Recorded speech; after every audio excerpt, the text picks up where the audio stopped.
Hello story lovers, welcome to our channel. Please subscribe our channel. ఎంత మోసం చేశారు నన్ను. పని పాట నేర్పకుండా ఇంట్లో కూర్చోబెట్టారు. ఇప్పుడొచ్చి మమ్మల్ని చంపుకు తింటారు. సరే, వంట రాదని చెప్పావు, ఒప్పుకుంటున్నాను. మొన్న ఆషాఢ మాసమని నెల రోజులు మీ పుట్టింటికి వెళ్ళావు కదా. అప్పుడైనా వంట చేయడం నేర్చుకోవాలి కదా. నిన్ను కాదు, అసలు నిన్నిలా తయారు చేసినందుకు మీ అమ్మా నాన్నల్ని అనాలి.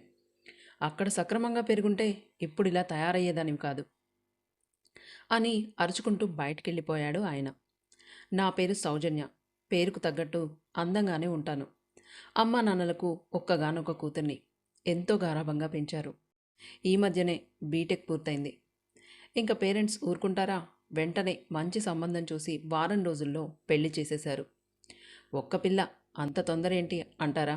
ఒక్క కూతుర్ని కదా, అందుకే అంత తొందర. మా ఆయన పేరు వరుణ్. తనకి ఒక చెల్లెలు సునీత. తనకి పెళ్ళైంది. నాకు ఇంటి పనులు చేయడం అస్సలు రాదు. వంట చేయడం అంతకంటే రాదు. చేయాల్సిన అవసరం కూడా ఎప్పుడూ రాలేదు. చదువుతూ ఉండడం వల్ల అమ్మ ఎప్పుడు పనులు చెప్పేది కాదు. పెళ్లి చూపుల్లో నాకు వంటొచ్చు అని అబద్ధం చెప్పారు అమ్మ వాళ్ళు. అత్తగారింట్లో ఎలా చేస్తాను అని అమ్మకు ఒకటే దిగులు. మాకన్నా కాస్త డబ్బున్న వారికి ఇచ్చి పెళ్లి చేశారు. పెళ్ళైనప్పటి నుండి ఒకటే దిగులు, వంట చేయమంటే ఎలా అని. అత్తారింట్లో అడుగుపెట్టాను. నాతో పాటు మా పిన్ని, మా అక్క, మా చెల్లెలు వచ్చారు. పెళ్లి కార్యక్రమాల వల్ల బాగా అలసిపోయి మంచి నిద్రలో ఉన్నా. ఇంతలో అమ్మ సౌజన్య, లేమ్మా, పాయసం చేద్దు గాని అంటూ నన్ను నిద్ర లేపుతూ ఉంది మా అత్తగారు. పాయసం, ఆ పేరు వినగానే నా నిద్రమత్తు దెబ్బ కొదిలింది. మా అత్త వాళ్ళ ఇంట్లో కొత్త కోడల చేత మొదట ఏదైనా తీపి చేయించి దేవుడికి నైవేద్యంగా పెట్టాలంట. కనీసం టీ కూడా పెట్టడం రాని నేను పాయసం ఏం చేస్తాను అని ఆలోచిస్తున్నా. ఇంతలో మా అత్తగారు మళ్ళీ వచ్చి, సౌజన్య, త్వరగా స్నానం చేసి రెడీ చెయ్యమ్మా, నేను పూజకు సంబంధించిన పనులు చూస్తా, కొంచెం త్వరగా రెడీ చెయ్యి అంది మా అత్తయ్య. ఇప్పుడేం చేయాలి?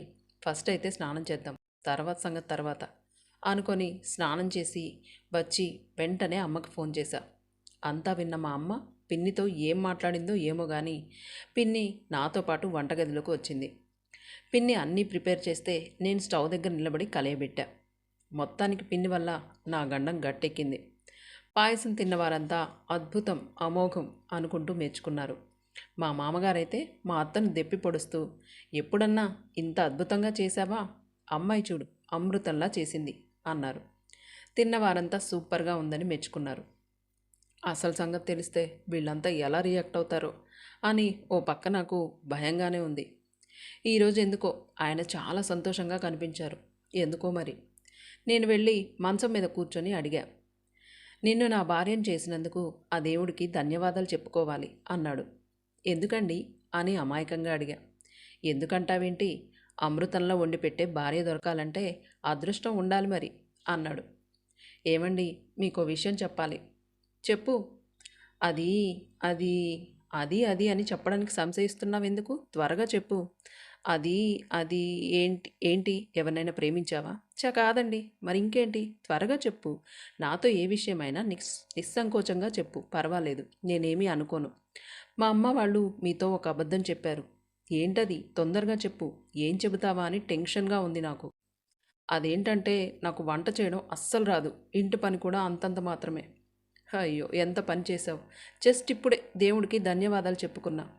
ఇంతలో నా ఆశలు అడియాసలు చేసేసావు. సరేలే, అందరూ పుట్టుకతోనే నలభీములు కాలేరు కదా, ప్రాక్టీస్ చేస్తే అదే వస్తుంది.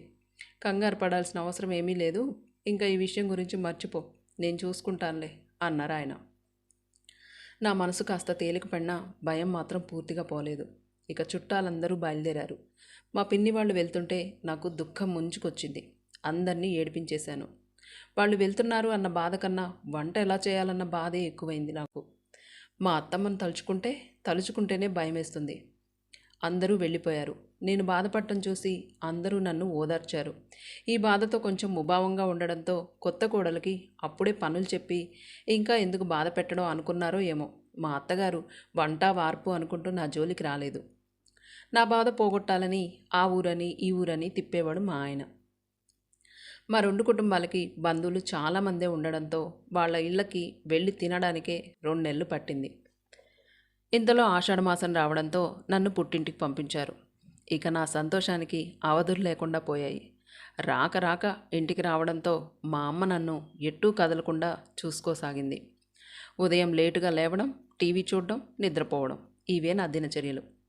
ఒకరోజు అకస్మాత్తుగా మా అత్తగారి నుంచి ఫోను. ఆ వెంటనే మా ఆయన నా కోసం ఊడిపడ్డాడు. బాధ, కంగారు ఒకవైపు, సంతోషం మరోవైపు. ఎంతో భారంగా అత్తారింటికి బయలుదేరాను. మా అత్తగారు నాకు హారతి పట్టి లోపలికి తీసుకెళ్ళింది. నేను మాత్రం వంట జోలికి వెళ్లకుండా చిన్న చిన్న పనులు, ఇల్లు సర్దడం, ఇల్లు చిమ్మడం, బండలు తుడవడం, బట్టలు మడతపెట్టడం ఇలాంటి పనులు చేస్తూ ఎలాగో ఎస్కేప్ అయ్యేదాన్ని. ఇలా చిన్నగా ఇంటి పనులు నేర్చుకున్నాను. ఇంకా వంట పని మాత్రం అలాగే మిగిలి ఉంది. వంట ఎప్పుడు నేర్చుకోవాలో ఏమో అని నాకు ఒకటే దిగులు. నేనొకటి తలిస్తే దైవం మరొకటి తలిచినట్టు వరుణ్కి వేరే ఊరు ట్రాన్స్ఫర్ అయ్యింది. ఇంకేముంది, ఆయన వెంట నన్ను తీసుకెళ్ళాడు. అత్తమ్మ, మామయ్య దగ్గరుండి మరీ అన్నీ సిద్ధం చేశారు. కొత్తగా అద్దెకి ఇల్లు మాట్లాడారు. కావలసిన సామాగ్రిని సమకూర్చారు. ఒక 4 రోజులు ఉండి వెళ్ళారు. నీకేమీ ఇబ్బంది లేదులేరా, అమ్మాయి అమృతంలా వండి పెడుతుంది. ఎంతైనా నువ్వు అదృష్టవంతుడురా అంటూ చెప్పి వాళ్ళు వెళ్ళిపోయారు. ఇప్పుడు ఇంట్లో మేమిద్దరమే. కాఫీ కలిపి ఇద్దరికి తనే ఇచ్చేవాడు. పాపం ఆయన. నాకు వంట రాదని తెలిసి మాకు ఉదయం టిఫిన్, మధ్యాహ్నం, సాయంత్రం 3 పూటలకి పార్సిల్ బయట నుంచే తెచ్చేవాడు. మా అమ్మ చేతి వంటకి అలవాటు పడిన నేను బయట భోజనం తినలేకపోయేదాన్ని. కానీ తప్పదుగా. ఆ ఫుడ్ తిని మా ఆరోగ్యం పాడైంది. ఒకరోజు పక్కింట్లో ఉండే బామ్మగారు వచ్చారు మా ఇంటికి. అన్ని విషయాలు ఆరా తీసేది. సౌజన్య, మీ ఆయన ఏంటో కవర్ల మీద కవర్లు బయట నుంచి తెస్తున్నాడు. ఏంటవి సౌజన్య అంది బామ్మగారు. నాకేమో వంట చేయడం రాదు. అందుకని మా ఆయన బయట నుంచి పార్సిల్ తెస్తున్నాడు బామ్మగారు ఇద్దరికి. సౌజన్య, నువ్వేమీ అనుకోనంటే నీకో మాట చెబుతాను, వింటావా? ఎంత మాట అన్నారు బామ్మగారు. మిమ్మల్ని మా ఇంట్లో ఒకరిగా భావిస్తున్నాను. మీరు మా మంచి కోరేవారు. చెప్పండి, వింటాను. ఏంటంటే అలా బయట నుంచి తెచ్చుకోవడం మంచిది కాదని నా అభిప్రాయం. నిన్ను నా మనవరాలనుకొని ఈ మాట చెబుతున్నాను. ఏమీ అనుకోకు. మరేం చేయమంటారు బామ్మగారు? నాకేమో వంట రాదాయే. ఇప్పటి వరకు ఒక్కసారి కూడా గరిట పట్టుకోలేదు. నిజమే సౌజన్య, కానీ అన్ని పనులు అందరికీ పుట్టుకతోనే రావు కదా, నేర్చుకుంటేనే వస్తాయి. అది వంట అయినా సరే, మరేదైనా సరే. మాకు మీకన్నా చిన్న వయసులోనే పెళ్ళిళ్ళు చేసేవారు. అంత చిన్నపిల్లలమైన మేము నేర్చుకోలేదా? నేర్చుకోవాలంటే ఏది పెద్ద కష్టం కాదు, మన మనసులో ఉండాలి. కానీ ఎంత పనైనా మనం సాధించవచ్చు. రోజు చేస్తూ ఉంటే అదే అలవాటవుతుంది. పైగా భర్తలకి భార్యలు రుచికరమైన భోజనం పెట్టడంలోనే ఒక అడుగు ముందుంటారు. భర్త ప్రేమ పొందడంలో తొలిమెట్టు తన వంట ద్వారానే సాధ్యం కావాలి. సాధ్యమైనంత వరకు నువ్వే వండి పెట్టేలా చూసుకో. భర్తలకి అలా హోటల్ భోజనం అలవాటు చేయకూడదమ్మా. భార్య ఎంతో రుచికరంగా వండి పెడుతుందో భర్త అంత ప్రేమగా తనని చూసుకుంటాడు. తనకి ఇష్టమైనవి పెట్టినట్లయితే తన మనసు సంతోషంగా ఉంటుంది. తద్వారా నీ జీవితం కూడా సంతోషంగా ఉంటుంది. తర్వాత నీ ఇష్టం అని బామ్మ చెప్పింది. ఆవిడ చెప్పింది కూడా నిజమే కదా అనిపించింది నాకు. ఈ రోజు నుంచి బయట ఫుడ్కి చెక్ పెడదాం అనుకున్నా. ఎలాగైనా నేనే వంట చేయాలని నిర్ణయించుకున్నా. విపరీతంగా ఆకలి వేస్తుంది. కానీ ఎలా? అప్పుడప్పుడు కాదు, ఇప్పటి వరకు మొత్తం మీద 4-5 సార్లు మాత్రమే వంటగది మొహం చూశాను. ఇప్పుడు ఏం చేయాలి? భగవంతుడా, ఫ్రిడ్జ్లో ఏమైనా ఫ్రూట్స్ ఉన్నాయేమో అని చూసా. ఫ్రిడ్జ్లో యాపిల్స్ తప్ప ఇంకేమీ లేవు. అవి కూడా 2. వీటితో ఆకలి తీరేటట్లు లేదు అనుకొని ఏదైనా చేద్దామని అనుకున్నా. ఏం చేయాలి అని ఆలోచిస్తుండగా కబ్బోర్డ్లో బ్రెడ్ కనిపించింది. బ్రెడ్తో ఏం చేద్దామని ఆలోచిస్తుండగానే ఒక ఐడియా వచ్చింది. నెయ్యి వేసి దాన్ని వేయించాను. ఇంట్లో ఉన్న తేనెతో కలిపి బ్రెడ్ ముక్కలను తిన్నాను. చాలా బాగా అనిపించాయి. ఆయనకు కూడా అదే పెట్టాను. ఆయన కూడా నాలాగే చాలా ఆకలి మీద ఉన్నాడు కాబోలు. ఇష్టంగా తిన్నాడు. నీ ఫస్ట్ వంటకం చాలా బాగుందని మెచ్చుకున్నారు. నాకు కూడా చాలా బాగా ఉన్నట్టు అనిపించాయి. నా మీద నాకు ఆత్మవిశ్వాసం కలిగింది. మా ఆయనకి కొత్త కొత్త రెసిపీలు పరిచయం చేయాలనుకున్నాను. ఏమండి, మధ్యాహ్నం ఏం కూర చేయను అని అడిగా. ఆయన నా గురించి ఆలోచించి బెండకాయ ఫ్రై చేస్తావా అన్నాడు. ఓ తప్పకుండా అండి. మార్కెట్కి వెళ్ళి ఒక 1/2 కేజీ బెండకాయలు తెచ్చాను. వాటిని కూర ఎలా చేయాలో తెలియలేదు. వెంటనే మా అమ్మకు ఫోన్ చేసి కూర ఎలా చేయాలో కనుక్కున్నా. బెండకాయలు కడిగి కొంచెం నూనె వేసి పోపు పెట్టి అందులో వేసి దోరగా వేయించాలి అని చెప్పింది. ఓ ఇంతేనా అని కూర చేయడానికి ఉపక్రమించాను. బియ్యాన్ని కడిగి పొయ్యి మీద పెట్టాను. బెండకాయలు కోసి నీటిలో వేశాను. బెండకాయ ముక్కలను నూనెలో వేశాను. ఎక్కడ తేడా జరిగిందో ఏమో తెలియదు కానీ కూరంతా బంక బంకగా జిగట జిగటగా అదో రకంగా తయారైంది. అన్నమేమో ముద్దగా మెత్త మెత్తగా అయ్యింది. ఆయన వస్తూ వస్తూ బయట నుంచే ఆహా ఏమి రుచి అనరా మైమరచి, ఆహా ఎంత మంచి వాసన వస్తుందో, ఆకలిస్తుంది, త్వరగా అన్నం పెట్టు అంటూ ఫ్రెష్ అయ్యి వచ్చి భోజనానికి కూర్చున్నాడు. చేసిన వంటలన్నీ గిన్నెలో పెట్టి ఆయన ముందు పెట్టాను. ఆయన ఉత్సాహంగా పళ్ళెం ముందు కూర్చున్నాడు. మొదట అన్నం వడ్డించా. పళ్ళెంలో ఉన్న అన్నాన్ని చూసి ఇది అన్నమా లేక సంకట అంటూ డౌట్గా నా వైపే చూశాడు. మీకెందుకు అంత పెద్ద డౌట్ వచ్చింది అని కొంచెం కోపంగా చూశా. ఆహా ఏం లేదు, ఊరికే జోక్గా అడిగా. అది అన్నమే, కాకపోతే కొద్దిగా మెత్తగా ఉడికింది అంతే. చేసే వాళ్ళకి తెలుస్తాయి కష్టాలు అంటూ బెండకాయ వేపుడు వడ్డించా. అయ్య బాబోయ్ ఇదేందిది ఇట్లా ఉంది తీగలాగా. ఏమోనండి మరి బెండకాయలు మంచివి కాదనుకుంటా, అందుకే కర్రీ ఇలా తయారైంది అని బెండకాయల మీదకి తోసేశా. నా కోసం గబగబా 2 ముద్దలు నోట్లో వేసుకొని అది మింగలేక గ్లాసులు మంచినీళ్ళు తాగి పరుగు పరుగు. తర్వాత నేను కూడా పెట్టుకొని తిన్నాను. అస్సలు ఏం బాలేదు. కూరలో ఉప్పు లేదు, కారం లేదు. పాపం ఆయన ఎలా తిన్నారో ఏమో అనుకున్నా. కష్టపడి వండానుగా, పడేయాలి అనిపించలేదు. అలాగే తిన్నాను. తింటూ ఉండగా మా ఇంట్లో జరిగే సంఘటన గుర్తొచ్చింది. పాపం అమ్మ ఏ రోజైనా మెత్తగా వండితే చాలు అలిగి తినకుండా కూర్చొని మళ్ళీ వండమనేదాన్ని. ఇంకా బెండకాయ కూర అయితే ముక్కలు కరకరలాడకపోతే అస్సలు తినేదాన్ని కాదు. ఇప్పుడు తెలుస్తుంది అమ్మ కష్టాలు. మా అమ్మ పట్ల ఎంత మూర్ఖంగా ప్రవర్తించాను. ఇవన్నీ తలుచుకుంటే చాలా బాధేసింది. పాపం అమ్మ ఏం అడిగితే చేసి పెట్టేది అనుకుంటూ తినలేదనుకుండా తిన్నా. తర్వాత రోజు మళ్ళీ అంతే ముద్ద ముద్దగా అయింది. ఒకరోజు గింజలుగా, ఒకరోజు ఉడికి ఉడకనట్లుగా, మరొక రోజు మాడబెట్టి, ఎట్లాగో చేస్తూ చేస్తూ మొత్తానికి అన్నం వండడం అయితే మాత్రం నేర్చుకున్నా. అన్నం వండడం నేర్చుకోవడానికి ఇన్ని రోజులు పట్టింది. ఇంకా కూరలు ఎప్పటికి నేర్చుకోవాలో అనుకుంటూ ఆయన తలుచుకుంటే ఏదైనా సాధ్యమే అని నాకు నేనే ధైర్యం చెప్పుకొని మళ్ళీ రొటీన్లో పడిపోయాను. ఇంతలో మమ్మల్ని ఒకసారి చూసిపోదామని మా ఆయన బెస్ట్ ఫ్రెండ్ ఒక ఆయన వచ్చాడు. ఆయన బెస్ట్ ఫ్రెండ్ కావడంతో మా ఆయన భోజనం ఏర్పాట్లు చూడమని చెప్పాడు. మీ ఫ్రెండ్కి ఏం స్పెషల్ చేయాలండి అని అడిగా. నువ్వు స్పెషల్ అవి ఇవి అంటూ హైరాణ పడకు. వాడికి పప్పుచారంటే మహాప్రాణం.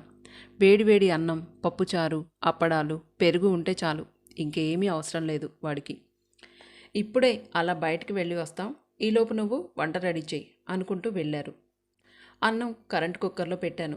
ఈ కరెంట్ కుక్కర్ కనిపెట్టినోడికి దండం పెట్టాలి. వాడికి ఖచ్చితంగా నాలాంటి భార్య ఉండుంటుంది. ఆవిడ కూడా మాడినన్నం, ఉడికి ఉడకని అన్నం పెట్టుంటుంది. ఈ కుక్కర్ లేకపోతే మేము కూడా రోజు అలాగే తినాల్సి వచ్చేది. పప్పుచారు పల్చగా ఉంటేనే వాడికి నచ్చుతుంది అని చెప్పారాయన. కొంచెం కందిపప్పు వేసి ఉడికించాను. ఈలోపు అన్నం రెడీ అయింది. ఇంకా అప్పడాలు వేయించడానికి నూనె పెట్టాను. కొంచెం కొంచెంగా నూనె కాగిన తర్వాత అప్పడం నూనెలో వేశాను. సరిగా పొంగలేదు. హై ఫ్లేమ్ పెట్టి మరీ వేశాను. నల్లగా మాడిపోయాయి. అవి పక్కన పడేసి పప్పుచారైతే చాలా బాగా చేయాలని నిర్ణయించుకొని అన్ని రకాల ఏర్పాట్లు చేసుకున్నా. ఉప్పు, కారం, పసుపు అన్నీ వేసి కలయబెట్టి తాలింపు వేశా. ఇంతలో మా వారు వచ్చి, సౌజన్య వంట అయిందా, ఇక్కడ మేము వెయిటింగ్ అని తొందర పెట్టడంతో హడావుడిగా అన్నీ డైనింగ్ టేబుల్పై సర్దాను. సౌజన్య మేము వడ్డించుకుంటాము, నువ్వు వెళ్ళి ఏదైనా పనుంటే చేసుకో అన్నారు మా వారు. సరే అని చిన్న చిన్న పనులుంటే చేయడానికి వెళ్ళాను. అవి పూర్తి చేసి వచ్చేసరికి వాళ్ళు తినడం అయిపోయింది. ఏంటి ఇంత స్పీడ్గా తిన్నారు, నేను అంత బాగా చేశానా అనుకున్నా. ఇంతలో మాకు బయట పనుంది అని చెప్పి వాళ్ళు బయటికి వెళ్ళిపోయారు. నేను తిందామని కూర్చున్నా. నేను చేసిన పప్పుచారుని పసుపు నీళ్ళు అంటే బాగుంటుందేమో అనిపించింది. పప్పుచారులో పసుపు ఎక్కువై చేదుగా ఉంది. వాళ్ళు ఎందుకు అంత త్వరగా తిన్నారో అప్పుడు అర్థమైంది నాకు. సాయంత్రం మా ఆయన ఒక్కరే వచ్చారు. ఏంటండి మీతో పాటు మీ ఫ్రెండ్ రాలేదా అని అడిగా. నీ వంట తిన్నవాడెవడైనా మళ్ళీ బుద్ధుండి మన ఇంటి వైపు చూస్తారా? ఆయన ఎంత మోసం చేశారు నన్ను, మీ అమ్మ నాన్న. పని పాట నేర్పకుండా ఇంట్లో కూర్చోబెట్టారు. ఇప్పుడొచ్చి మమ్మల్ని చంపుతారు. అంటూ కోపంగా అరచి వెళ్ళాడు. నాకు చాలా బాధేసింది. నన్ను అన్నందుకు కాదు, నా వల్ల మా అమ్మ నాన్నలు మాట పడ్డందుకు. తనతో ఏమీ మాట్లాడలేదు, వంట కూడా ఏమీ చేయలేదు. అలాగే ఆకలితో పడుకున్నా. తను నన్ను పలకరిస్తాడేమో అనుకున్నా. తన పాటికి తాను బయట తిని పడుకున్నాడు. వరద నీరులా నా కళ్ళల్లో కన్నీళ్లు ఉబికి ఉబికి వస్తున్నాయి. ఏడ్చి ఏడ్చి అలాగే నిద్రపోయా. ఉదయాన్నే లేచేసరికి పక్కన తను లేడు. నాకేమో జ్వరం వచ్చింది. అమ్మ నాన్నలకు ఫోన్ చేసి దిగులుగా ఉంది, రమ్మన్నాను. నాన్న వెంటనే బయలుదేరి వచ్చేశాడు. ఆయన, నాన్న ఇద్దరు ఒకే టైంకి ఇంటికి వచ్చారు. నాన్నను చూసి చూడగానే ఏడుపు వచ్చేసింది. వెక్కి వెక్కి ఏడ్చాను. పాపం, ఎప్పుడూ లేనిది నాన్న కంటి వెంట కూడా కన్నీరు వచ్చాయి. నాకు జ్వరం వచ్చిందని తెలుసుకొని అమ్మాయిని తీసుకొని ఊరికి వెళ్తాను అని ఆయన్ని అడిగారు. ఆయన సరే అన్నారు. నేను 5 నిమిషాల్లో రెడీ అయ్యి నాన్న వెంట వెళ్ళిపోయాను. నేను ఇంటికి వెళ్ళాను అనే గాని నా మనసులో లేదు. ఎప్పుడూ ఆయన గురించిన ఆలోచనే. జరిగిన విషయాలు ఏవీ అమ్మకు చెప్పలేదు. చెప్పి వాళ్ళని కష్టపెట్టడం నాకు ఇష్టం లేదు. ఒక్కగానొక్క కూతుర్ని కావడంతో నాకు జ్వరం వచ్చినా వాళ్ళు తట్టుకోలేరు. జ్వరం తగ్గి కోలుకున్న తర్వాత మా అత్తగారు మామగారు ఫోన్ చేసి క్షేమ సమాచారాలు కనుక్కున్నారు. ఆయనకు నా మీద కోపం తగ్గినట్లేదు. కనీసం ఫోన్ కూడా చేయలేదు. మళ్ళీ ఎలాగో ఒక వారం తర్వాత వచ్చి నన్ను తీసుకెళ్లారు. ఒకరోజు అకస్మాత్తుగా మా అత్తగారు మామగారు మా ఇంటికి వచ్చారు. ఓ 4 రోజులున్నారు. నన్ను చాలా జాగ్రత్తగా చూసుకునేవారు. నా కోసమే వాళ్ళు మరికొన్ని రోజులున్నారు. నన్ను మాత్రం ఏ పని చేయనిచ్చేవారు కాదు. పాపం వాళ్ళు మాత్రం ఎన్ని రోజులని ఉంటారు? వాళ్లకు పనులుండడంతో ఊరికి వెళ్ళిపోయారు. ఇంతలో నాకు వేవిళ్ళు స్టార్ట్ అయ్యాయి. ఏం తిన్నా అంతా వాంతయ్యేది. దాంతో బాగా నీరసపడిపోయాను. నా కోసం, నా సంరక్షణార్థం అమ్మ వచ్చింది. దీంతో మా ఆయనకు నా వంట రుచి చూసే బాధ తప్పిపోయింది. మా ఆయన నా వంట తినే అదృష్టానికి నోచుకోలేదు. మా అమ్మ మా వారికి రకరకాల వెరైటీలు చేసి పెట్టేది. నన్ను అమ్మ వంటింట్లోకి కూడా వెళ్ళనిచ్చేది కాదు. ఏ మాటకు ఆ మాటే చెప్పుకోవాలి. మా అమ్మ చాలా బాగా వంట చేస్తుంది. ముఖ్యంగా పప్పుచారు, ఇడ్లీ, ఉప్మా, పెసరట్టు వగైరా వగైరా. నేను కూడా అప్పుడప్పుడు ట్రై చేశా. కానీ నేను వంట చేసిన ప్రతిసారి ఆయన గుర్తుపట్టి, ఇది మీ అమ్మాయి వంట కదా అనేవారు మా ఆయన. నా వంటలకు పేరు పెట్టడమే కానీ ఇంటి పనుల్లో, వంట పనుల్లో సహాయం చేసింది లేదు. గర్భిణిగా ఉన్నప్పుడు కూడా అన్ని పనుల్ని నేనే చేసుకునేదాన్ని. నా స్నేహితులతో మాట్లాడినప్పుడు, వాళ్ళ భర్తల గురించి గొప్పగా చెప్పినప్పుడు వాళ్ళ అదృష్టానికి మురిసిపోయేదాన్ని. ఇంటి పనులతో నాకు కూడా తీరుకుండేది కాదు. అమ్మ వల్ల ఇప్పుడు నేను వంట చేయడం బాగా నేర్చుకున్నాను. నేను చేసిన కూరలు పక్కింటి వాళ్లకు ఇచ్చినప్పుడు వాళ్ళు నన్ను మెచ్చుకునేవారు. ఇంకా నాకు నెలలు దగ్గర పడడంతో పురిటి కోసం పుట్టింటికి వెళ్ళాను. నార్మల్ డెలివరీ అయ్యింది. అబ్బాయి పుట్టాడు. అందరి ముఖంలో ఆనందం వెల్లివిరిసింది. మా ఆయన ముఖంలో ఒకంత గర్వం కూడా కనిపించింది. మా అత్త, అమ్మ వాళ్ళ గురించి అయితే చెప్పనవసరం లేదు. బాబు పుట్టిన 1 సంవత్సరం, 1 నెల, 1 రోజు తర్వాత పాప పుట్టింది. ఇప్పుడు నాకు ఒక బాబు, ఒక పాప. నిజం చెప్పాలంటే నా పిల్లల కోసమే నేను ఇంకా బాగా వంట చేయడం నేర్చుకున్నా. అమ్మ నాకు అది చేసి పెట్టు, ఇది చేసి పెట్టు అంటే నేను విసుక్కోకుండా అన్నీ చేసి పెట్టేదాన్ని. అమ్మ ఇది చాలా బాగుంది, అది బాగుంది అని చెప్తే చాలా సంతోషంగా ఉంటుంది నాకు. ప్రస్తుతం మేము మా అత్తమామలతోనే కలిసి ఉంటున్నాం. మా ఆయనకు నా వంటలకు పేరు పెట్టే అవకాశం ఇప్పటి వరకు ఇవ్వలేదు. ఇక మీదట కూడా ఇవ్వను. వంట నేర్చుకోవడం కష్టం కావచ్చు, కానీ అసాధ్యం మాత్రం కాదు అన్నది నా అభిప్రాయం. అమ్మ వాళ్ళ ఇంట్లో ఎప్పుడూ వంటింట్లోకి అడుగు పెట్టను నేను. ఇప్పుడు వంటింట్లో కాలు పెట్టింది మొదలు అడుగు బయట పెట్టింది లేదు. ఏళ్ళు పైబడుతున్నాయి. పిల్లలు పెద్దవాళ్ళయి పెళ్ళిళ్ళు చేసుకొని వెళ్ళిపోయారు. అయినా కూడా ఇప్పటికీ నేనే వంట చేస్తున్నాను. ఇక మీదట చేస్తా కూడా. నాలా వంట రాని అమ్మాయిలు ఎక్కడ కనిపించినా వాళ్ళ కోసం నేను కొన్ని టిప్స్ చెప్తూ ఉంటాను. వంట నేర్చుకోవడం అనేది బ్రహ్మ విద్య కాదు. అలాగని యూట్యూబ్లో చూస్తేనో లేకపోతే ఎవరైనా చెప్తేనో వచ్చేది కాదు. వంట అంటే ఖచ్చితంగా పొరపాట్లు జరిగి తీరుతుంటాయి. వాటిని సరిదిద్దడం ద్వారా నేర్చుకునేదే వంట. వాటిలో మీకోసం కొన్ని టిప్స్ చెప్పనా? బియ్యం 10 నిమిషాలు నానబెట్టి వండితే అన్నం బాగుంటుంది. బియ్యానికి తగినన్ని నీళ్లు పోయాలి. అది ఎలా తెలుస్తుంది అంటే గిన్నెలో బియ్యం పోసి కడిగి మన వేళ్ల మధ్య గీత మునిగే వరకు ఎసరు పెట్టాలి. పాత బియ్యం అన్నం వండడానికి బాగుంటాయి. కొత్త బియ్యం పాయసానికి బాగుంటాయి. కూరల్లో నూనె మరీ ఎక్కువ కాకుండా అలా అని తక్కువ కాకుండా వేసుకోవాలి. నేను చాలా వరకు నూనె తక్కువే వాడతాను. ఉప్పు కారంపై కూడా శ్రద్ధ వహించి వేయాలి. తక్కువైతే వేయొచ్చు కానీ ఎక్కువైతే తీయలేం. ఇది బాగా గుర్తుంచుకోవాలి. చివరిది ముఖ్యమైనది ఏంటంటే మనసుంటే మార్గం ఉంటుంది. మనకు చేయాలన్న మనసున్నప్పుడు ఎంతటి కష్టమైనా సరే పనైనా సరే ఇష్టంగా నేర్చుకుంటాం. అసలు ఆ మనసే లేకపోతే ఏదీ అవ్వదు. ఈ కథ ఇంతటితో సమాప్తం. Thank you.